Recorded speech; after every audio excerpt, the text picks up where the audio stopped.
good people, but the company often misrepresents what it's doing in the world, and it gives the impression to the consumer that everything they do is fair trade, that everything they do is to the benefit of the communities, and basically they're saying, don't ask for more, because we're already doing everything. And it's simply not true. Starbucks is only, I think, 3% fair trade. And another big company in America, I talked to the CEO when I was giving a presentation, and he was with me. I said, I want to celebrate your company and every company who does fair trade, so how much percentage of fair trade is your company? And he said, oh, well, between fair trade, organic, sustainable, relationship, bird-friendly, I'd say we're about 50%. And I said, how much is fair trade? And he said, I don't know.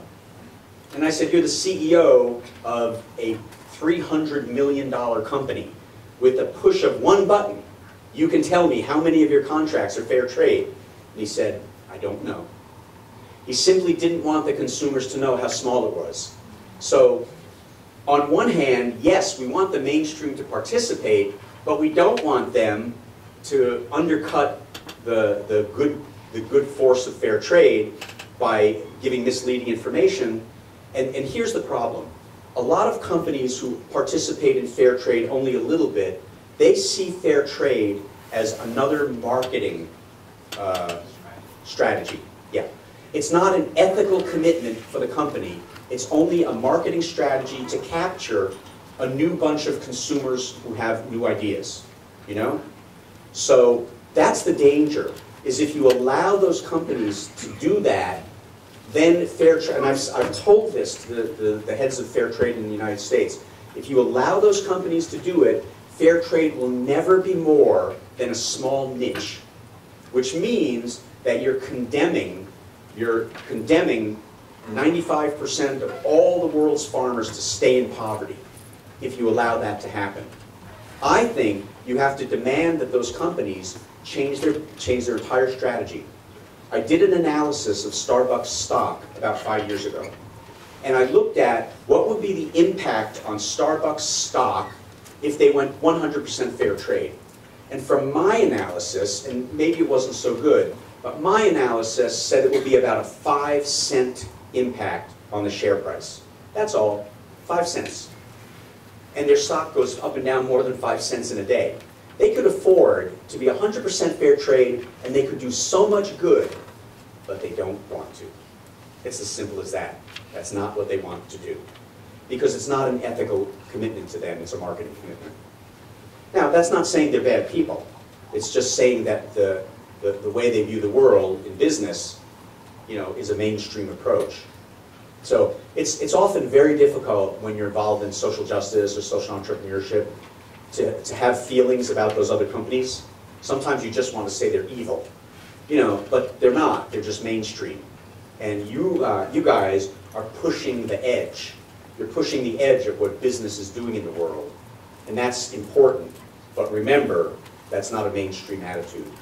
So personally, I try very hard not to judge those companies, but rather to do my business in a really good way. And what will happen is they will follow. Because innovation doesn't come from the big businesses, except in computers, right? Innovation comes from small companies that can change, that they can do what they need to do rapidly. That's where innovation comes. It comes from us. It doesn't come from them. So if we innovate and we do new things and they become accepted, that's when the big businesses started adopting it. All the environmental stuff that's going on now, it didn't happen because big business did it. It's because entrepreneurs did it. Small businesses did it. And then the other companies say, wow, the consumers like that. Wow, the company's still profitable. Hey, we can do that. So for example, our well project in Ethiopia. We got an award from the coffee industry in 2004 for that well project. 2 years later, Starbucks announces a $10 million well project. Right? Ours was $10,000. So, you know, because we influence them that building wells in coffee communities is a good thing. So it's the innovators that create the change. And that's, to me, one of the most exciting things. I would be thrilled when Starbucks is 100% fair trade. Then I'll be happy. Someone said once, oh, you know, if other people do fair trade, then you'll lose your market share. Good. That's fine. I'll be ready to retire. I want to stop. I want to go sailing and write books. Okay? So, great questions. There's a lot of conflict in the fair trade movement about whether or not these large companies should come in, like Walmart, etc. You know, are they really committed to fair trade, or are they just marketing? Good question.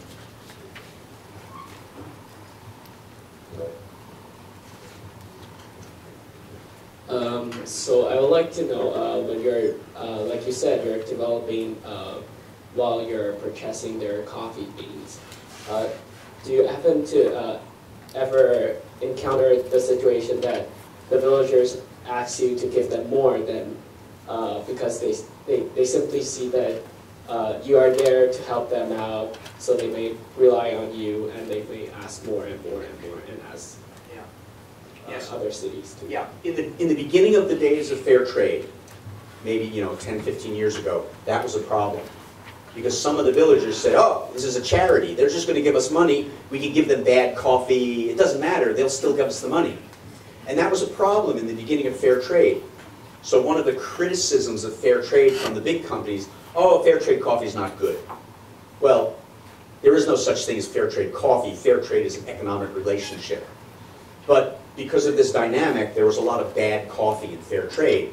And the first companies doing fair trade were church-based.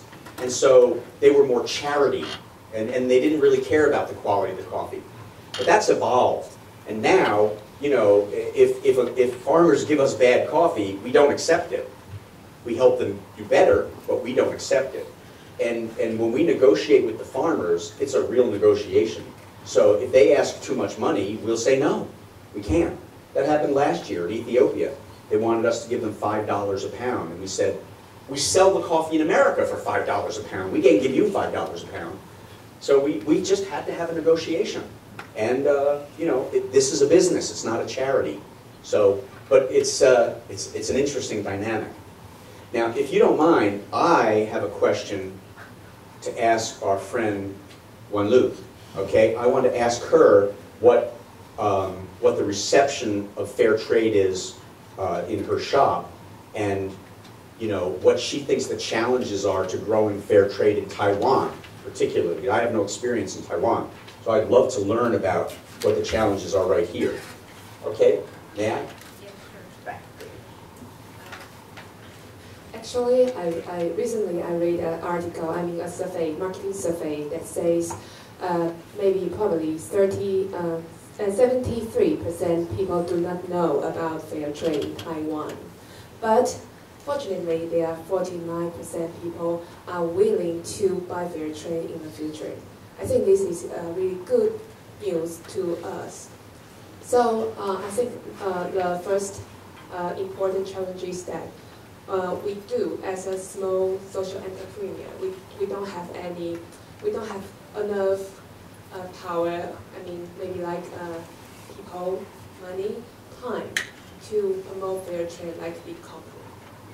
So that's why a lot of people are confused by Starbucks advertisement about fair trade in Taiwan. They don't know the real fair trade is. They don't know some people are serious promoting fair trade in Taiwan.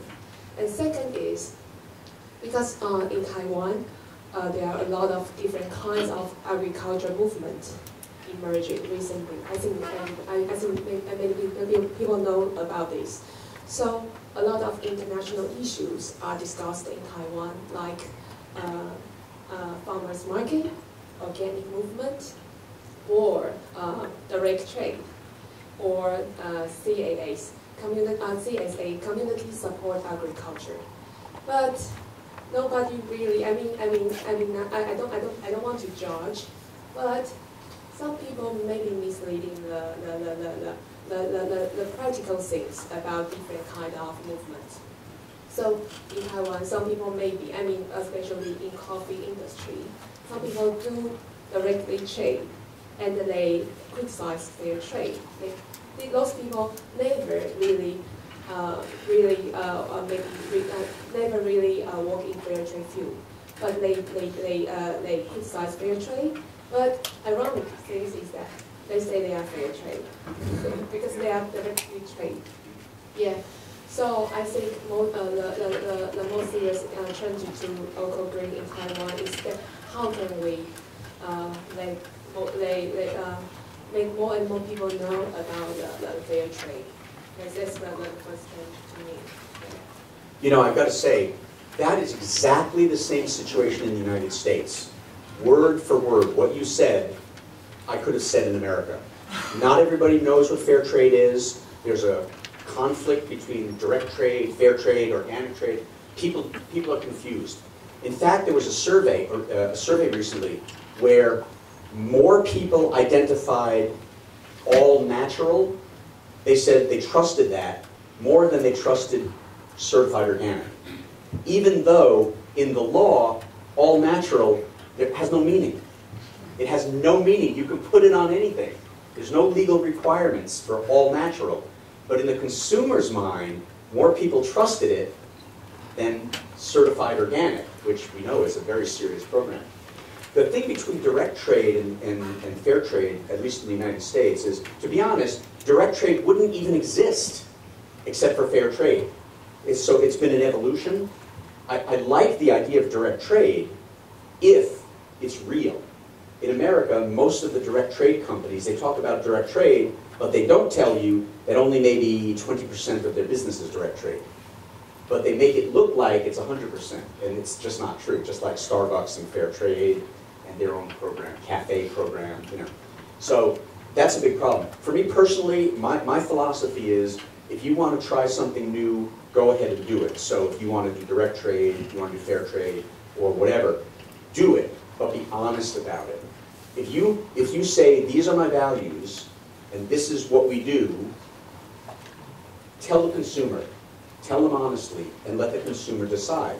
And if the consumer chooses direct trade or the Starbucks program because they have real information, well, then the market has made a decision, you know. But if the consumers are getting all this misleading information, then we're not really getting anywhere. So I appreciate it's exactly the same issues in the United States.